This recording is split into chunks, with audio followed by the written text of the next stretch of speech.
మోకాళ్ళ మరియు నడుము నొప్పులకు చిన్న ఇంజెక్షన్ ద్వారా పరిష్కారం. డాక్టర్ ప్రకాష్ గుడిపూడి 18 సంవత్సరాల అనుభవం. సంప్రదించండి elite spine and pain management centre Manikonda, Hyderabad.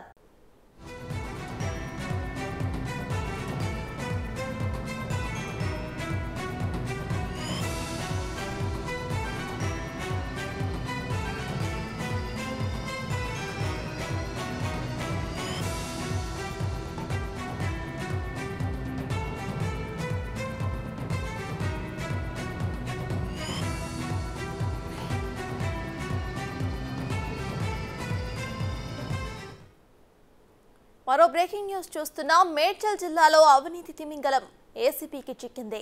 Shamirpet తహసీల్దార్ కార్యాలయంపై అవినీతి నిరోధక శాఖ అధికారులు దాడులు నిర్వహించారు.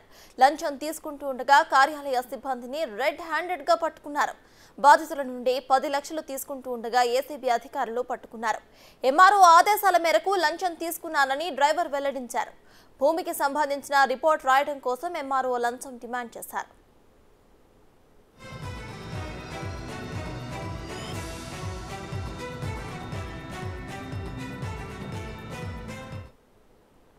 ఇదే విషయంపై పూర్తి డీటెయిల్స్ మా ప్రతినిధి సుజాత ఫోన్ లైన్ ద్వారా అందిస్తారు. సుజాత, చెప్పండి. షామీర్పేట తహసీల్దార్ కార్యాలయంపై అయితే ఇక్కడ ఏసీబీ సోదాలు చేస్తున్నప్పుడు ఒకళ్ళు లంచం తీసుకుంటూ దొరికినట్టు తెలుస్తోంది. సో దీనిపై మీ దగ్గర ఉన్న అప్డేట్స్ ఏంటి?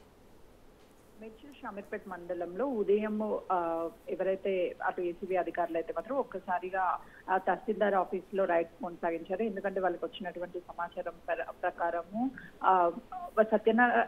వచ్చిన సమాచారం ప్రకారం అయితే మాత్రము 29 ఎకరాలకి సంబంధించినటువంటి భూమికి సంబంధించి పూర్తిగా లంచం ఇవ్వాలని తహసీల్దార్ కోరడంతో దాంతో అక్కడ ఉన్నటువంటి శేషగిరి ఎవరైతే బాధితులు ఉన్నాడో తను మొదట 10 లక్షలు ఎంఆర్ఓకి ఇచ్చినట్లు తెలుస్తుంది. తరువాత మిగతా 10 లక్షలు విడతల వారీగా అట్లా 20 లక్షలు కూడా ఇవ్వాలని డిమాండ్ చేసినటువంటి నేపథ్యంలోనే అటు తహసీల్దార్, ఎందుకంటే ధరణి వచ్చిన దగ్గర నుంచి మనం పూర్తిగా పరిశీలించి చూసినట్లయితే ధరణిలో తమ భూమిని ఎక్కించాలన్నా, అదేవిధంగా పాస్ బుక్లు రిలీజ్ చేయాలన్నా సరే పూర్తి స్థాయిలో అధికారులు తహసీల్దార్లకు ఇవ్వడం వల్ల వీళ్ళు పూర్తి స్థాయిలో అవినీతికి పాల్పడుతున్నట్లుగా కూడా తెలుస్తుంది. ఈ నేపథ్యంలోనే గతం నుంచి కూడా తను తహసీల్దార్ ఆఫీస్ చుట్టూ శేషగిరి తిరిగినప్పటికీ కూడా తమ భూమిని రికార్డులో ఎక్కించడానికి కానీ లేకపోతే పాస్ బుక్లు రిలీజ్ చేయడానికి కానీ ఎంఆర్ఓ అయితే మాత్రము ఎంతసేపు డబ్బుని డిమాండ్ చేయడంతో ఇక ఎలాంటి వేరే ఆల్టర్నేటివ్ దారి లేకపోవడంతో 10 లక్షలు మొదట విడత చెల్లించినప్పటికీ తర్వాత విడతల వారీగా చెల్లిస్తానని చెప్పడంతో ఈ రోజు అటు ఏసీబీ అధికారులకు సమాచారం ఇవ్వడంతో తహసీల్దార్ ఆఫీస్ లోను అదేవిధంగా తను నివసిస్తున్నటువంటి ఇళ్లలోనూ కూడా ఏసీబీ అధికారులు అయితే మాత్రం సోదాలు చేస్తున్నారు. కారులో కూర్చొని తహసీల్దార్ ఆఫీస్ ముందనే తన డ్రైవర్ తో మధ్యవర్తి వర్తించి డ్రైవర్ కి 10 లక్షలు ఇచ్చేటప్పుడే డైరెక్ట్ గా పట్టుబడడంతో అటు తహసీల్దార్ ని అదేవిధంగా తను డ్రైవర్ గా పనిచేస్తున్నటువంటి వ్యక్తిని అయితే మాత్రము అటు అరెస్ట్ చేసినటువంటి పరిస్థితి అయితే ఉంది. Right, thank you Sujatha.